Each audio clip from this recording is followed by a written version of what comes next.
Warren Buffett வந்து அவர்கிட்ட மொத்தம் ரூ. 100 இருக்குதுன்னா அதில் ஒரு ரூ. 99 வந்து 60 வயசுக்கு அப்புறம் தான் சம்பாரிச்சிருக்கிறார். அது ரூ. 1 தான் அவர் 60 வயசுக்கு முன்னாடி சம்பாரிச்சிருக்கிறார். So This festive season, travel the world with Grand Royal Tours. Medway Hospitals, ஆரோக்கியத்திற்கான சிறந்த வழி.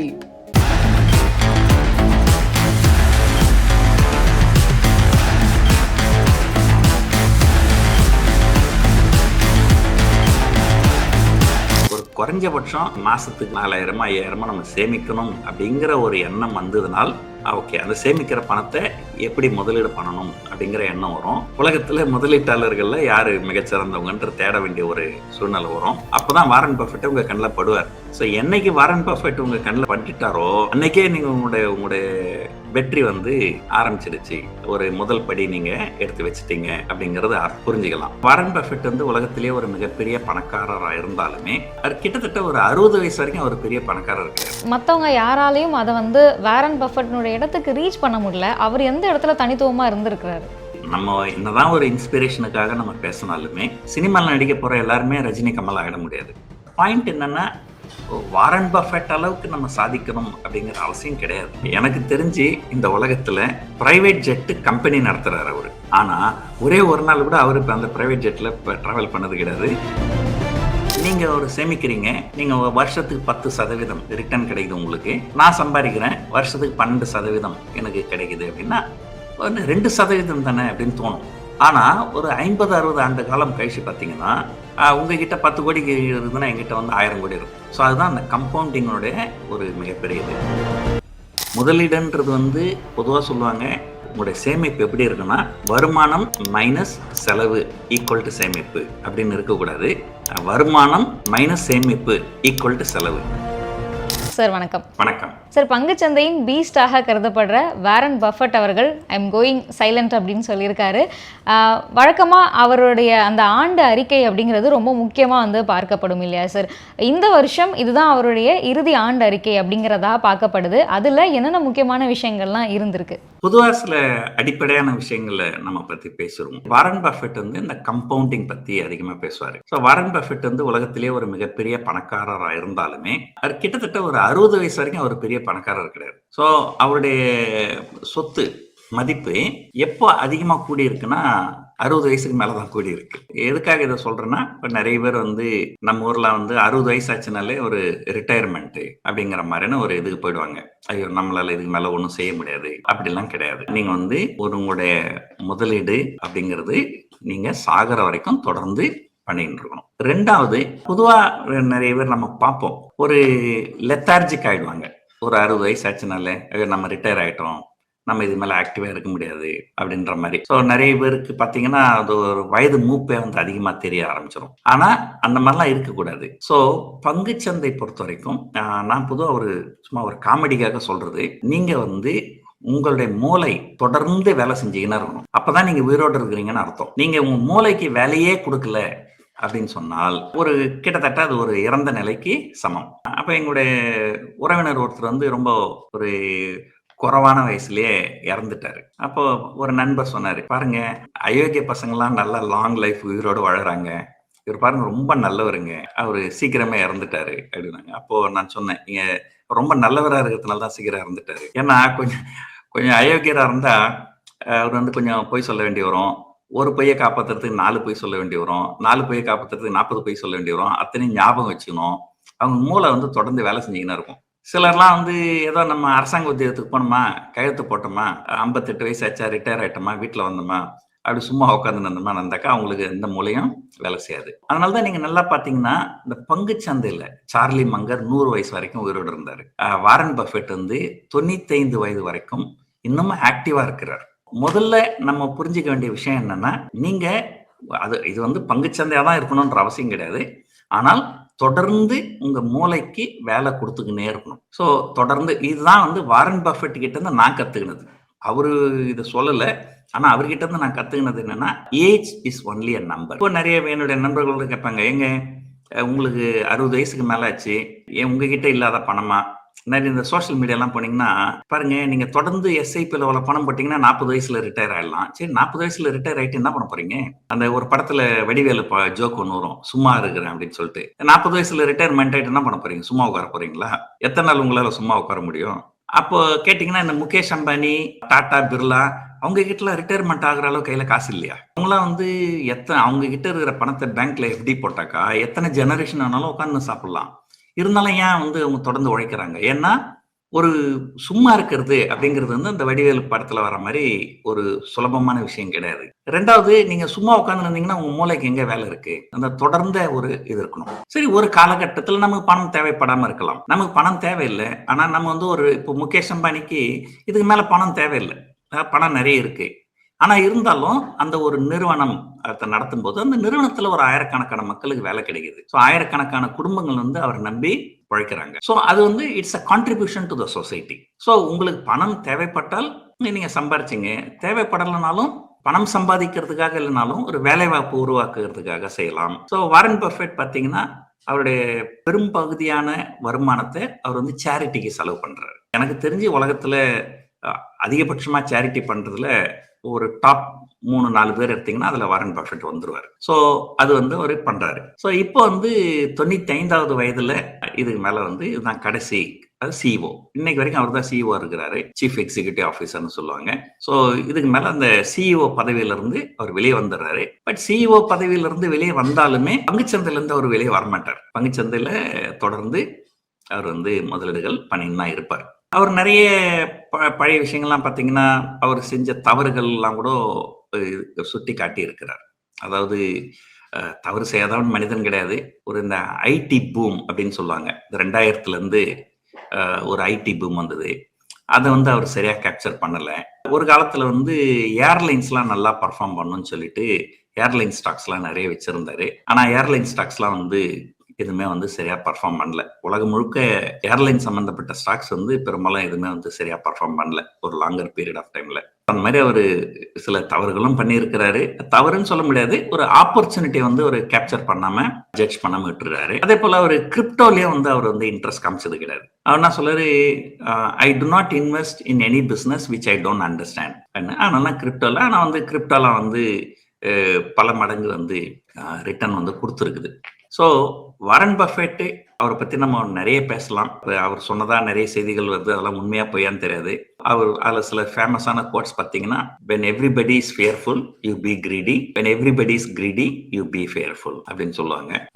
எல்லாரும் பங்குகளை விற்கும் போது நீங்க வாங்குங்க. Corona virus, Lehman brother collapse போதெல்லாம் எல்லாரும் பங்குகளை வித்தாங்க, அப்போ வாங்குங்க. எல்லாரும் வாங்கும்போது நீங்க பங்குகளை விற்கணும். ஸோ இதுதான் கான்ட்ரா திங்கிங். நம்ம இன்டர்வியூல கூட அடிக்கடி நம்ம பேசுவோம், மொமெண்டம் பத்தி பேசுவோம், கான்ட்ரா பத்தி பேசுவோம். அந்த கான்ட்ரா திங்கிங் வந்து லாங் டர்ம் இன்வெஸ்டர்ஸ்க்கு நல்லது. ஸோ அந்த மாதிரி ஒரு நிறைய விஷயங்கள் அவரை பத்தி பேசணும்னா நிறைய பேசலாம். எனக்கு தெரிஞ்சு இந்த உலகத்துல பிரைவேட் ஜெட் கம்பெனி நடத்துறாரு. அவர் ஒரு கம்பெனி நடத்துறாரு. அந்த கம்பெனில வந்து பிரைவேட் ஜெட் நிறைய இருக்கு. அந்த பிரைவேட் ஜெட்டை வாடகைக்கு விடுறாங்க. ஆனா ஒரே ஒரு நாள் கூட அவரு அந்த பிரைவேட் ஜெட்ல டிராவல் பண்ணது கிடையாது. பப்ளிக் இதுல தான் அவர் டிராவல் பண்ணி இருக்கிறாரு. ஸோ அது கொஞ்சம் யோசனை பண்ணி பாருங்க. இதெல்லாம் அந்த அளவுக்கு ஒரு மிகப்பெரிய பணத்தை வச்சுக்கின்னு அந்த அளவுக்கு எப்படி ஒரு சிம்பிளா அவரால் இருக்க முடியுது? அதனால அது உண்மையிலேயே வந்து ஒரு பெரிய விஷயம்தான். ஒரு மிகப்பெரிய மாளிகையிலையோ அல்லது ஒரு மிகச்சிறந்த காரோ அப்படிலாம் கிடையாது. அவர் ரொம்ப சாதாரணமா தான் கடைசி வரைக்கும் வாழ்ந்தாரு. அது வந்து ஒரு பெரிய விஷயம்தான். ஆனா இதுல எனக்கு வந்து ஒரு பொதுவா பர்சனலா எனக்கு வந்து சில கருத்து வேறுபாடுகள் உண்டு. நிறைய பேர், நான் பேர் சொல்ல விரும்பல, ஒரு புகழ்பெற்ற ஒரு நடிகர், அப்புறம் ஒரு புகழ்பெற்ற ஒரு இண்டஸ்ட்ரியலிஸ்ட், என்டர்பிரினர் இந்தியாவில், அவங்கள பத்திலாம் பேசும்போது என்ன சொல்லுவாங்க மக்கள், பாருங்க அவங்க எவ்வளவு சிம்பிளா இருக்கிறாங்க அப்படின்னா, அப்போ ஒரு கேள்வி வருது, நீங்க வந்து பல கோடிகள் சம்பாதிக்கிறீங்க, 1000 கோடி 2000 கோடி 10,000 கோடின்னு சம்பாதிக்கிறீங்க, ரொம்ப சிம்பிளா இருக்கிறீங்க. அதே இன்னொருத்தர் கொஞ்சம் செலவு பண்றாரு. ஆனா அப்போ நீங்க செலவு பண்ணும்போது அது வந்து ஒரு பொருளாதாரத்துக்கு ஒரு ஊக்குவிப்பா இருக்கு. இப்ப நீங்க ஒரு கார் வாங்குறீங்கன்னு சொன்னா அந்த ஒரு கார்ல கிட்டத்தட்ட 20,000 பார்ட் இருக்கு. அந்த 20,000 தொழில்கள் வந்து அங்க வளருது. அப்ப நான் காரே வாங்க மாட்டேன் கடைசி வரைக்கும் அப்படின்னா, ஒரு கார் தொழிற்சாலையில வேலை செய்யறவங்களுக்கு சம்பளம் கிடைக்குமா? ஆனா இப்போ ஒரு கேள்வி கேட்கலாம். ஏங்க இப்போ வாரன் பஃபெட்டும் அப்படி சிம்பிளா தானே இருந்தாரு. அவரும் வந்து நெறைய செலவு பண்ணலையே! அவரு பொருளாதாரத்துக்கு ஊக்குவிக்கலையே! அப்படின்னு சொன்னா, ஓகே. அது ரைட்டு. ஆனால் அவர் என்ன பண்ணியிருக்கிறாரு, நான் வந்து பொருளாதாரத்துக்கு ஒரு ஊக்குவிப்பா நான் எதுவும் செய்யலனாலும், நெறைய பணத்த வந்து அவர் வந்து சேரிட்டிக்கு செலவு பண்ணியிருக்கிறார். ஸோ என்னுடைய பாயிண்ட் என்னன்னா, ஒன்று நீங்கள் நிறைய செலவு செய்து பொருளாதாரத்தை ஊக்குவிக்க வேண்டும். அல்லது நிறைய பணத்தை நீங்க சேரிட்டிக்கு செலவு பண்ணணும். ஸோ ஒரு மனிதர் செலவும் பண்ணாமல், சேரிட்டியும் பண்ணாமல் இருந்தால், அது அவர் அந்த ஒரு ஒரு திரைப்படத்துல ஒரு அ ஒரு டயலாக் வரும். கவுண்டமணி. அ ஒரு ஒரு 100 வயது வரைக்கும் ஒருத்தரு உயிர் வாழ்ந்தாரு. அவர் எப்படி 100 வயசு வரைக்கும் நல்ல ஹெல்த்தியா உயிர் வாழ்ந்தாருன்ட்டு ஒரு இன்டர்வியூ பண்றதுக்காக போவாங்க. அப்ப அவர் சொல்லுவாரு, "நான் வந்து சிகரெட் பிடிக்க மாட்டேன். நான் தண்ணி அடிக்க மாட்டேன். நான் கேப்பாவது கேட்பாரு, "டேய் அப்ப நீ 100 வருஷம் உயிர் வாழ்ந்து என்னடா பண்ண போற?" அப்படின்னு சொல்லிட்டு. அது வந்து ஒரு ஜோக்குக்காக சொன்னாலும், குறிப்பா அந்த விவேக் ஜோக்லாம் பார்த்தீங்கன்னா, ஜோக் இருக்கும். ஆனா அந்த ஜோக்குக்கு பின்னாடி ஒரு செய்தி இருக்கும். ஸோ அதேபோல ஒரு ஒரு ஜோக்கு பின்னாடியும் ஒரு செய்தி இருக்கும். அதத்தான் நம்ம புரிஞ்சுக்கணும். அப்ப என்னன்னா, இப்ப நீங்க 100 வயது வரைக்கும் உயிர் வாழறீங்க அப்படின்னா, அத ஒரு ஜோக்கா சொன்னாலும், நீங்க வந்து ஒரு பொருளாதாரத்துக்கு எந்தவித கான்ட்ரிபியூஷனும் உங்ககிட்ட இல்லாம இருக்கு. ஸோ அதனால இன்னையிலிருந்து தெரிஞ்சுங்க, மாபெரும் பணக்காரர் சிம்பிளா இருக்கிறேன்னு சொன்னா அது பெருமை கிடையாது. நான் சிம்பிளா இருக்கிறேன். ஆனா அதன் மூலமா வருகின்ற சேமிப்ப நான் வந்து சேரிட்டி பண்றேன் அப்படின்னு சொன்னா அதுதான் பெருமை. அதுதான் நம்பர் 1. அதுக்கு அடுத்தது வந்து 2வது பார்த்தீங்கன்னா செலவு பண்றவங்க. ஏன்னா செலவு பண்ணாதான் பொருளாதாரம் வளரும். செலவு பண்ணலன்னா பொருளாதாரம் வளராது. ஸோ நான் கோடிக்கணக்கில சம்பாரிப்பேன். ஆனா 10 பைசா கூட யாருக்கும் நானு சேரிட்டிக்கும் குடுக்க மாட்டேன். நான் எந்த செலவும் பண்ண மாட்டேன். நான் வெறும் சிம்பிளா இருப்பேன்னு சொன்னா, நீங்க அந்த ரேங்கிங்ல கடைசியா தான் வருவீங்க. ஸோ இந்த மாரி வந்து வாரன் பஃபெட் வந்து அவருடைய சொந்தமா ஒரு வாழ்ந்து காமிச்சதுல பல பாடங்கள வந்து நமக்கு கத்துக் குடுத்திருக்கிறார்.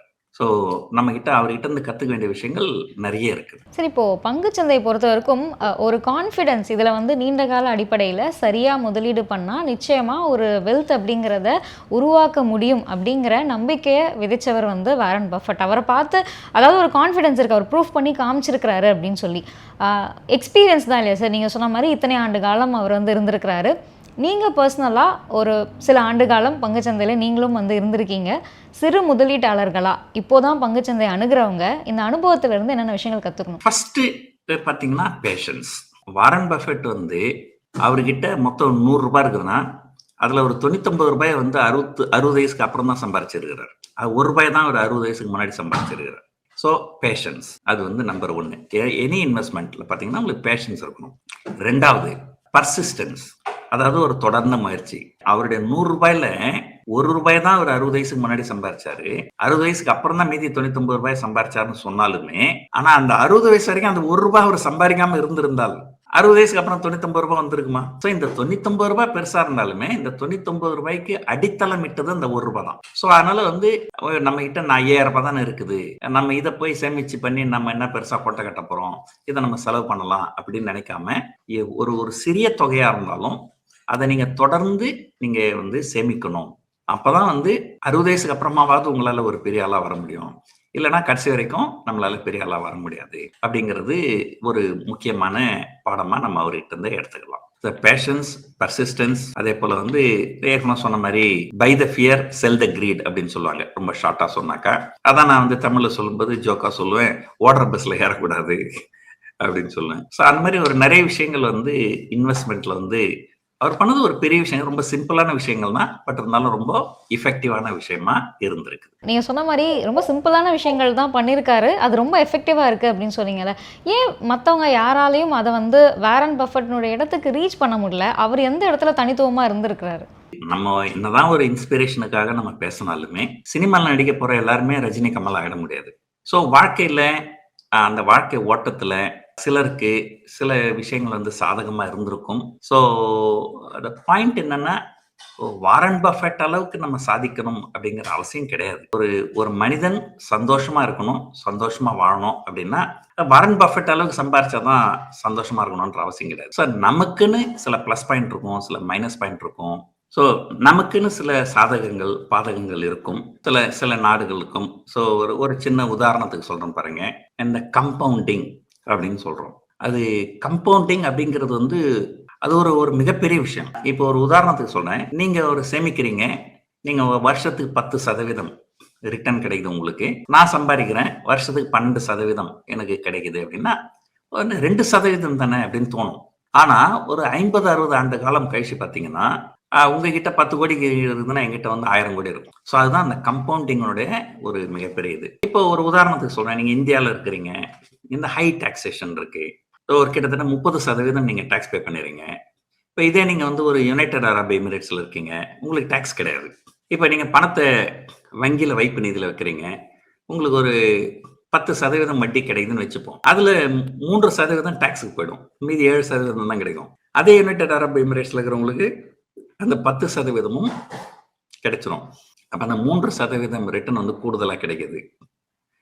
ஸோ அப்ப அப்படி பார்த்தீங்கன்னா, ஒரு நீண்ட காலம் 50 வருஷம், 60 வருஷம்னு பார்த்தீங்கன்னா, அதனுடைய வித்தியாசம் வந்து ரொம்ப பெருசா இருக்கும்.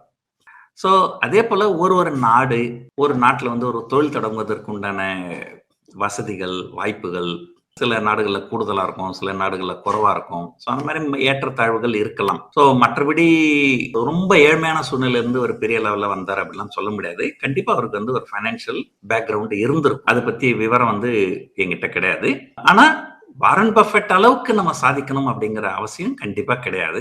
வாழ்க்கையில நம்ம எது செஞ்சாலும் நம்ம வாழ்க்கையை நம்ம சந்தோஷமா வாழணும். ஸோ அதுக்கு உண்டான இது வந்து கண்டிப்பா நம்மளால பண்ண முடியும். சார், பெர்க்ஷயர் ஹாத்வே அந்த நிறுவனம் வாரன் பஃபெட்டிற்கு பிறகு எந்த அளவுக்கு இருக்கும் அப்படின்னு நினைக்கிறீங்க? ஏன்னா வாரன் பஃபெட்னுடைய இம்பாக்ட் அப்படிங்கிறது அதுல நிறைய இருக்கு இல்லையா?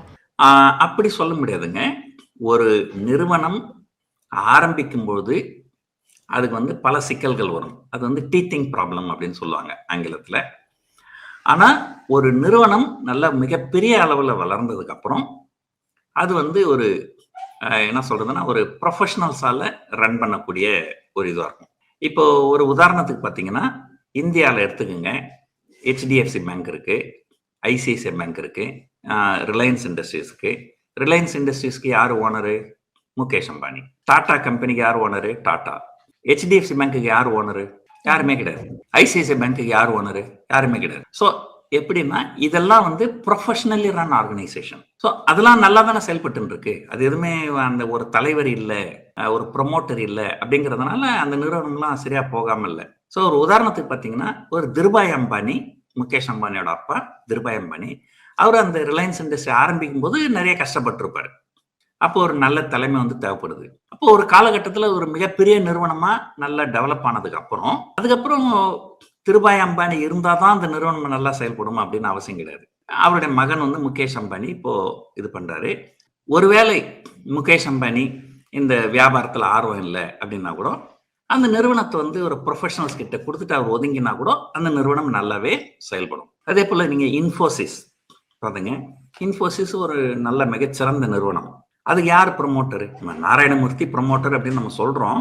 ஆனா நாராயணமூர்த்தி கிட்ட ஒரு 5% பங்கு கூட கிடையாது. எல்லாமே 2%, 3% அந்த அளவுக்கு தான் பங்குகளை அவங்க வச்சிருக்கிறாங்க. மற்றபடி அது வந்து is a professionally run. So அதே போல ஒரு வாரன் பஃபெட் இருந்தாரு, ஒரு நிறுவனத்தை ஆரம்பிச்சாரு, அதை நல்லா டெவலப் பண்ணிட்டாரு. இப்போ ஒரு நல்ல பெரிய லெவல்ல டெவலப் ஆனதுக்கு அப்புறம் வாரன் பஃபெட் இருந்தாதான் அந்த நிறுவனம் நல்லா செயல்படணும் அப்படிங்கிற அவசியம் கிடையாது. அது வந்து ஒரு ப்ரொஃபஷனலி ரன் கம்பெனி ஆயிடும். அது நல்லாவே பர்ஃபார்ம் பண்ணும். அது இல்லாம அந்த நிறுவனத்துல அடுத்த சிஇஓவா வரவர் பல ஆண்டுகளா 25 ஆண்டுகள் 30 ஆண்டு காலம் வந்து ஒரு வாரன் பஃபெட் கூடவே இருந்திருப்பாரு. ஸோ அவருடைய values, the style of functioning எல்லாமே அதை இவரும் ஃபாலோ பண்ணுவாரு. அதனால வாரன் பஃபெட் இருந்தாதான் ஒரு நிறுவனம் நல்லா செயல்படணும் அப்படிங்கிற அவசியம் கிடையாது. அந்த பெர்க்ஷயர் ஹாத்வேன்ற நிறுவனம், அதாவது வாரன் பஃபெட் இல்லை அப்படின்னு நம்ம சொல்ல முடியாது. ஏன்னா அவர் வந்து நேரடியா பதவியில இல்லை, அவ்வளவுதான். மற்றபடி அவருடைய ஆலோசனைகள், அந்த நிறுவனத்தை தொடர்ந்து அவர் கண்காணிக்கிறது வந்து அவர் செஞ்சுன்னு தான் இருப்பாரு. ஒருவேளை எனக்கு அதெல்லாமே வேண்டாம், நான் வந்து கம்ப்ளீட்டா வந்து ரிட்டையர்மெண்ட் வாங்கிக்கிறேன், நான் இந்த பக்கமே நான் திரும்பி பார்க்கலன்னு வாரன் பஃபெட் ஒதுங்கிட்டாலுமே அந்த பெர்க்ஷயர் ஹாத்வே நிறுவனம் நல்லாவே தான் செயல்படும். அதுல எந்த சந்தேகமே வேண்டாம். சரி, இப்போ பங்குச்சந்தையை நோக்கி முதலீட்டுக்காக அடியெடுத்து வைக்கிறவங்க வாரன் பஃபட் அவருடைய பயணத்திலேருந்து ஒரே ஒரு விஷயத்தை வந்து கற்றுக்கணும் அப்படின்னா எதை சொல்லுவீங்க? ஏன் அதுக்கு இம்பார்ட்டன்ஸ் கொடுக்கணும் அப்படின்னு சொல்லுவீங்க? முதல்ல வாரன் பஃபெட்டை நீங்க ரோல் மாடலா எடுத்துக்கினீங்கன்னா அதுவே ஒரு மிகப்பெரிய வெற்றின்னு தான் நான் சொல்லுவேன். ஏன்னா எதோ நமக்கு சம்பளம் வருது, நம்ம எல்லாத்தையும் ஜாலியாக செலவு பண்ணுவோம், ஒரு ரூபாய் கூட சேமிக்க வேணாம் அப்படின்னு தான் நிறைய பேர் இருப்பாங்க. ஸோ ஒரு குறைஞ்சபட்சம் ஒரு மாசத்துக்கு ஒரு 4000 5000 நம்ம சேமிக்கணும் அப்படிங்கிற ஒரு எண்ணம் வந்ததுனால் ஓகே, அந்த சேமிக்கிற பணத்தை எப்படி முதலீடு பண்ணணும் அப்படிங்கிற எண்ணம் வரும். அப்ப எப்படி முதலீடு பண்ணணும் அப்படின்னு எண்ணம் வரும்போது தான் உலகத்துல முதலீட்டாளர்கள்ல யாரு மிகச்சிறந்தவங்கன்ற தேட வேண்டிய ஒரு சூழ்நிலை வரும். அப்பதான் வாரன் பஃபெட் உங்க கண்ணில் படுவார். ஸோ என்னைக்கு வாரன் பஃபெட் உங்க கண்ணில் பண்ணிட்டாரோ அன்னைக்கே நீங்க உங்களுடைய வெற்றி வந்து ஆரம்பிச்சிருச்சு. ஒரு முதல் படி நீங்க எடுத்து வச்சுட்டீங்க அப்படிங்கறது ஒரு புரிஞ்சுக்கலாம். ஸோ மற்றபடி பங்குச்சந்தையா இருந்தாலும் அல்லது எந்த முதலீடா இருந்தாலும் நம்பர் 1 அதீதமான எதிர்பார்ப்போடு வராதிங்க. உங்களுடைய எண்ணம் எப்படி இருக்கணும்னா, வங்கியில வைப்பு நிதியில வச்சால் எனக்கு ஒரு 7-8% வட்டி கிடைக்கும், அதை விட அதிகமான வருமானம் வந்தால் எனக்கு சந்தோஷம் அப்படிங்கிற ஒரு மனநிலையோடு வரணும். 1. 2வது, wealth can be created only through investments. பாருங்க, நம்முடைய குடும்ப பெண்கள்லாம் வந்து தங்கத்துல தான் தொடர்ந்து முதலீடு பண்ணுவாங்க. ஆனா அந்த கடந்த ஒரு வருஷத்துல நம்முடைய குடும்ப பெண்களுடைய சொத்து மதிப்பு தங்கம் 60% ஏறி போச்சு. ஆனா பங்குச்சந்தைகள் 0 ரிட்டர்ன் தான் கொடுத்துருக்குது. நமக்கு ஒரு ரிட்டர்ன் வரும்போது நம்ம சந்தோஷமா ஏத்துக்கலாம். ஆனா கண்டிப்பா 60% ரிட்டர்ன் வரும் அப்படின்ற எதிர்பார்ப்போடு 30% வட்டிக்கு கடனை வாங்கி நம்ம முதலீடு பண்ணோம்னால் நம்ம வந்து ஒரு வாழ்க்கையில மிகப்பெரிய கஷ்டத்தை நோக்கி போக வேண்டி வரும். ஸோ முதலீடுன்றது வந்து பொதுவா சொல்லுவாங்க, உங்களுடைய சேமிப்பு எப்படி இருக்குன்னா, வருமானம் மைனஸ் செலவு ஈக்குவல் டு சேமிப்பு அப்படின்னு இருக்கக்கூடாது. வருமானம் மைனஸ் சேமிப்பு ஈக்குவல் டு செலவு. ஸோ கண்டிப்பா இப்போதான் நீங்க ஒரு நிறுவனத்துல ஒரு அரசாங்க உத்தியோகம் எடுத்துங்க, வேலைக்கு போறீங்க. வேலைக்கு போகும்போது உங்களுடைய மொத்த வருமானத்தை உங்ககிட்ட கொடுக்க மாட்டாங்க. ப்ராவிடென்ட் ஃபண்ட் அப்படின்னு சொல்லிட்டு உங்களுடைய வருமானத்துல ஒரு 10%, 12% பிடிச்சிருவாங்க. பிடிச்சிட்டு அதுதான் ப்ராவிடென்ட் ஃபண்டுன்னு போகும். அது வந்து ஒரு கம்பல்சரி சேவிங். ஸோ அப்போ பார்த்தீங்கன்னா, நீங்கள் ஒரு அரசாங்க உத்தியோகத்தில் வேலை செஞ்சீங்கனாலே கண்டிப்பாக வந்து உங்களோட மொத்த பணமும் உங்கள் கைக்கு வர்றதில்ல, ஒரு சேமிப்புன்னு ஒரு அமௌண்ட் போயிடுது. அதுக்கப்புறம் தான் உங்களுக்கு காசே வருது. ஸோ அந்த ப்ராவிடென்ட் ஃபண்ட்லாம் பார்த்தீங்கன்னா ஒரு லாங்கர் பீரியட் ஆஃப் டைமில் ஒரு நல்ல இது கிடைக்கும். நான் வந்து கிட்டத்தட்ட ஒரு 11 ஆண்டு காலம் நான் சிங்கப்பூர்ல வேலை செஞ்சேன். அந்த 11 ஆண்டு காலத்துல கிட்டத்தட்ட ஒரு 2 ஆண்டு காலத்துக்கு எனக்கு வந்து ப்ராவிடென்ட் ஃபண்ட் கிடையாது. ஏறக்குறைய ஒரு 8 அல்லது 9 ஆண்டு காலம் தான் நான் வந்து எனக்கு ப்ராவிடென்ட் ஃபண்டு வந்திருக்கேன் சிங்கப்பூர்ல. இன்னைக்கு தேதிக்கு என்னுடைய ப்ராவிடென்ட் ஃபண்ட்ல கிட்டத்தட்ட 4 கோடி ரூபாய் இருக்குது. நான் வேலை செஞ்சது 8 அல்லது 9 ஆண்டு காலம் தான். அது ப்ராவிடென்ட் ஃபண்டு. அந்த ப்ராவிடென்ட் ஃபண்ட்ல வந்து கிட்டத்தட்ட 4 கோடி ரூபாய்க்கு மேல இருக்கு. ஸோ இது என்ன காரணம்னா, இஸ் எ லாங் டேர்ம். ஏன்னா என்னுடைய ப்ராவிடென்ட் ஃபண்ட் ஆரம்பிச்சது வந்து 1995. ஸோ இது வந்து ஒரு 30 ஆண்டு காலம். இந்த ப்ராவிடென்ட் ஃபண்டில் ஒரு அதிகமான ரிஸ்க் எடுத்து நான் எதுவும் பெருசாக முதலீடு பண்ணலை. உங்களுக்கு வெளிநாடுகளில் வந்து உங்கள் ப்ராவிடென்ட் ஃபண்டில் இருக்கிற காசை நீங்கள் எடுத்து நீங்கள் முதலீடு பண்ணலாம். ப்ராவிடென்ட் ஃபண்டில் இருக்கிற காசை எடுத்து நீங்கள் தங்கம் வாங்கலாம். ப்ராவிடென்ட் ஃபண்டில் இருக்கிற காசை எடுத்து நீங்கள் பங்குச்சந்தையில் முதலீடு பண்ணலாம். ப்ராவிடென்ட் ஃபண்டில் இருக்கிற காசை எடுத்து நீங்கள் வந்து ரியல் எஸ்டேட்டில் முதலீடு பண்ணலாம். இந்த மாதிரியான ஒரு வசதிகள்லாம் மற்ற நாடுகள் இருக்கு. அமெரிக்காலாம் பார்த்தீங்கன்னா ப்ராவிடென்ட் ஃபண்ட்ல இருக்கிற காசு வந்து பெரும்பாலும் பங்குச்சந்தைக்கே வரும். ஸோ நான் வந்து ஏதோ ஒரு கொஞ்சம் அமௌண்ட் வந்து ரியல் எஸ்டேட்ல மட்டும் முதலீடு பண்ணியிருந்தேன் இந்த ப்ராவிடென்ட் ஃபண்ட்ல இருந்து. மற்றபடி வேற எதுவும் பெருசா முதலீடு பண்ணலை. இது வந்து ஒரு மிகப்பெரிய அளவில் ஒரு இதாயிருக்கு. ஸோ எதுக்காக இதை சொல்ல வரேன்னா, உங்களுடைய வருமானத்துல ஒரு பகுதி கண்டிப்பா வந்து சேமிப்பு, குறிப்பா வந்து தனியார் துறையில வேலை செய்யறவங்களுக்கு. குறைஞ்சபட்சம் அரசாங்க துறையில வேலை செய்யறவங்களுக்கு ப்ராவிடென்ட் ஃபண்டுன்னு ஒரு கம்பல்சரி இன்வெஸ்ட்மெண்ட் போயிடுது. தனியார் துறையில வேலை செய்யறவங்களுக்கு அந்த நிறைய பேருக்கு ப்ராவிடென்ட் ஃபண்ட் இருக்காது. கண்டிப்பா வந்து ஒரு பகுதி, அந்த ஒரு பகுதி வந்து ஒரு சேமிப்புன்னு முடிவு பண்ணிட்டீங்கன்னா, அந்த சேமிப்புலயும் வந்து நீங்க ஒட்டுமொத்தமா வந்து ஒரு என்ன சொல்றது, ரிஸ்கியர் அசெட், அதாவது ஸ்டாக் மார்க்கெட்டு அந்த மாதிரிலாம் மொத்த பணத்தை முதலீடு பண்ணக்கூடாது. ஒரு பகுதி வந்து உங்களுடைய சேமிப்பு 100 ரூபாய் இருக்குதுன்னா அந்த 100 ரூபாயில ஒரு பகுதி வந்து ஃபிக்ஸ்ட் இன்ஸ்ட்ருமெண்ட், அதாவது public provident fund, bank fixed deposit, அந்த மாதிரி ஒரு நிலையான வருமானம் கொடுக்கக்கூடிய, ரிட்டர்ன் கம்மியாக இருந்தாலும் பரவாயில்ல, நிலையான வருமானம் கொடுக்கக்கூடியது. ஆங்கிலத்தில் என்ன சொல்லுவாங்க, ஈக்விட்டி இன்வெஸ்ட்மெண்ட், டெப்ட் இன்வெஸ்ட்மெண்ட்னு சொல்லுவாங்க. Bank FD, public provident fund, உங்களுக்கு பெண் குழந்தைகள் இருந்தால் செல்வ மகள் சேமிப்பு திட்டம்னு ஒன்று இருக்கு. ஸோ இந்த மாதிரி ஒரு ஃபிக்ஸ்ட் இன்ஸ்ட்ருமெண்ட், நிலையான வருமானம் தரக்கூடியது, அதில் ஒரு பகுதியும், ஒரு பகுதி வந்து நீங்க பங்குச்சந்தை, தங்கம், இந்த மாதிரி வந்து நிலையற்ற வருமானம், அதிகமாகவும் வரும் குறைவாகவும் வரும், அது நிலையற்ற வருமானம். ஸோ அது பொதுவாக வந்து ஒரு கைட்லைன் என்ன சொல்லுவாங்கன்னா, உங்களோட ஏஜ் என்ன. ஸோ என்னுடைய ஏஜ் வந்து 61 இப்போ. அப்போ என்னுடைய சேமிப்பு ஒரு 100 ரூபாய் இருக்குதுன்னா அதில் 61 ரூபாயை நான் வந்து நிலையான வருமானத்தில் போடணும், அதாவது டெப்ட் இன்ஸ்ட்ருமெண்ட்ல. மீதி 39% மட்டும்தான் வந்து ஈக்விட்டி இன்வெஸ்ட்மெண்ட்ல போடணும். ஸோ அப்போ என்ன ஆகும், உங்க ஏஜ் குறைவா இருக்குது, ஒரு 30 வயசு அப்படின்னாக்கா நீங்க 30% டெப்ட்ல போட்டால் போதும், 70% ஈக்விட்டியில் போடலாம். ஏன்னா உங்களுக்கு வயசு கம்மின்றதுனால ஒரு ரிஸ்க் டேக்கிங் அபிலிட்டி கொஞ்சம் கூட இருக்கும். வயசு கூட கூட கூட உங்களுடைய ரிஸ்க் டேக்கிங் அபிலிட்டி வந்து குறையும். அப்போ வந்து அதான் ஜென்ரல் கைட்லைன் என்னன்னா, உங்களுடைய ஏஜ் எவ்வளவோ அத்தனை சதவீதம் டெப்ட்லையும் மீதியை நீங்க ஈக்விட்டிலையும் போடணும். ஸோ இதுதான் ஒரு ஜென்ரல் கைட்லைன். சார், நம்ம கமாடிட்டி மார்க்கெட் பற்றியும் நம்ம ஒவ்வொரு வாரமும் பேசிகிட்டு இருக்கோம். குறிப்பாக இந்த தங்கம் வெள்ளியில் டிஜிட்டலாக முதலீடு பண்ணுறவங்க வந்து பார்த்திங்கன்னா அதை வந்து ட்ராக் பண்ணிகிட்டே இருக்காங்க. டெய்லியுமே அதனுடைய ப்ரைஸ் ட்ராக் பண்ணிட்டுருக்காங்க. விலை ஏறும்போது நிறைய பேர் வந்து முதலீடு பண்ணாங்க, விலை குறைஞ்ச உடனே கொஞ்சம் வந்து பயம் வந்துச்சு. இப்போ எப்படி இருக்குன்னா, ஒரு நாள் ஏற்றமாக இருக்குது, ஒரு நாள் இறங்குது. இந்த டிஜிட்டலாக முதலீடு பண்ணுறவங்க இப்போ என்ன பண்ணணும் சார்? இந்த காமோடிட்டிலாம் வந்து குறிப்பாக சில்வர், கோல்டு ரெண்டுமே வந்து ரொம்ப அதீதமாக ஏறி போச்சு. இது ரொம்ப அதீதமாக ஏறிட்டதுனால ஒரு அடுத்த சில மாதங்களுக்கு அது வந்து ஒரு கன்சாலிடேஷன் மோட் அப்படின்னு சொல்லுவாங்க. ஒரு அந்த கன்சாலிடேஷன்ல தான் இருக்கும். ஒரு உதாரணத்துக்கு பார்த்தீங்கன்னா, உலக அளவில் வந்து தங்கம் வந்து ஒரு அவுன்ஸுக்கு $4,400 போச்சு அதிகபட்சமா. அதுக்கப்புறம் அங்கிருந்து ஒரு கரெக்ஷன் வந்து ஒரு 3,800 3,900 அப்படின்ற அளவுக்கு வந்தது. ஸோ அந்த ஒரு அப்படியே இப்போ கொஞ்சம் ஏற்ற இறக்கமா தான் இருக்குது.